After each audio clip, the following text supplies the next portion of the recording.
rappelle de cette matinée d'été mouvementée comme si c'était encore hier. Tu étais encore plus petit qu'un petit pois. Personne ne connaissait ton existence.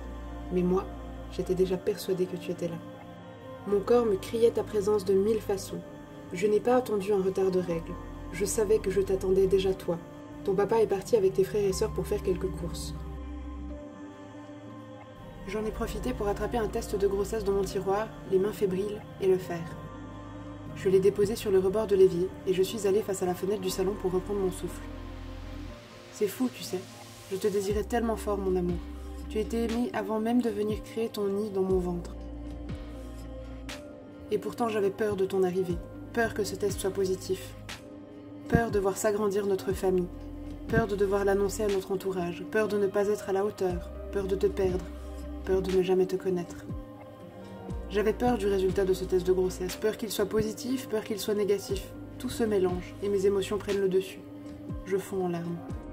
Pour t'accueillir dans mon ventre, mon bébé, il m'aura fallu vivre une opération médicale qui ne s'est pas déroulée comme prévu. Le médecin m'a dit avoir eu peur de perforer ton futur cocon.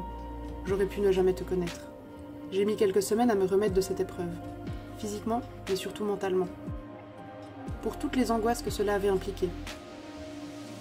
Et un bébé est venu rejoindre le creux de mon ventre. Ce n'était pas toi. Une petite âme est venue te montrer le chemin. Elle m'a prouvé que j'allais bien, que j'allais pouvoir t'accueillir.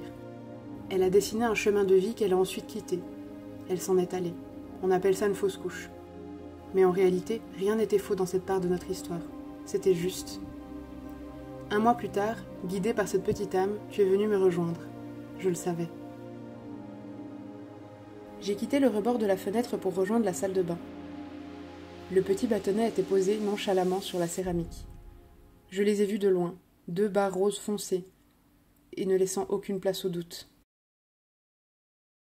Les larmes coulaient bien trop pour que je puisse les arrêter. De bonheur, de peur, émotion impossible à démêler.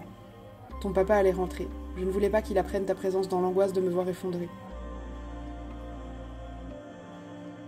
J'ai passé une main sur mes joues pour y sécher mes larmes, et j'ai attrapé le test de grossesse pour le jeter au fond d'un tiroir. Tu sais, c'est drôle, depuis ce jour-là, il n'en est jamais ressorti. Il y est encore. Parfois, je le regarde, comme pour m'imprégner encore de cette réalité. Le téléphone sonne. Une amie effondrée me demande de passer me voir tout de suite. Évidemment, c'est oui. Je mets de côté la nouvelle de ton arrivée, et je me consacre à elle. J'ai l'impression d'être dans le brouillard. Mes pensées sont troubles. Je peine à toucher terre. Ton papa rentre avec tes frères et sœurs. Mon ami s'en va, branle-bas de combat. Les enfants veulent sortir jouer, on les prépare, l'ambiance est électrique. Il règne une énergie étrange à la maison. Ton papa se brosse les dents, son manteau déjà jeté sur ses épaules. Dehors, les enfants crient, surexcités à l'idée de sortir se défouler. Je ne sais pas pour quelle raison, mais c'est ce moment-là que j'ai choisi pour faire part de la nouvelle à ton papa. Je lui chuchote. Je suis enceinte. Il me regarde l'air interloqué et me dit qu'il n'a rien entendu vu le bruit des enfants. Je répète. Je suis enceinte. Il n'a pas vraiment le temps de réagir. Ta sœur débarque en trompe dans la pièce pour nous demander quelque chose. On met cette précieuse information de côté. On passera les prochaines heures à se regarder. Cette nouvelle ancrée en l'un comme en l'autre. On n'en parle pas. C'est notre secret. On aura tout le temps quand les enfants seront au lit. Tu sais, tu es tombé dans une famille pleine d'un amour sans limite. Tu vas être aimé, respecté, écouté. Tu vas être heureux, mon bébé. Papa et tes frères et sœurs se réjouissent tellement de t'accueillir, de te découvrir. Moi aussi, mais pas tout de suite. J'ai envie de savourer chaque seconde qu'il me reste à vivre avec ta présence ronronnante au creux de mon ventre.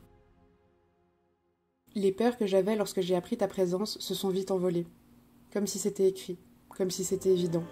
Avec toi, tout se passe de manière simple et douce.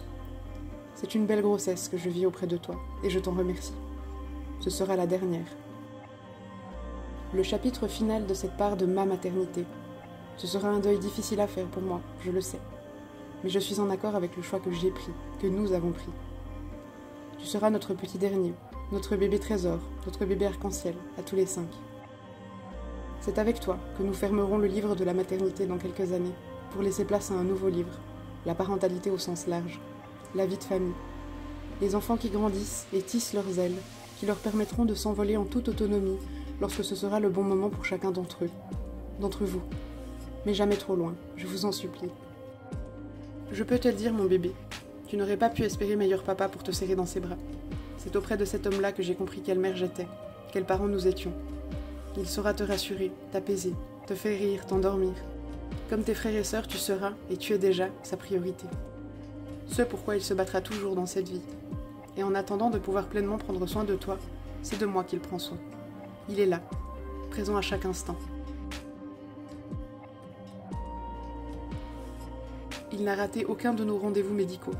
Il s'est impliqué, il m'a massé, nourri, rassuré. Il a écouté mes besoins, mes envies parfois incongrues. Il est solide comme un roc, ton papa. Il sera toujours près de toi. Je me réjouis de te voir blotti dans ses grands bras.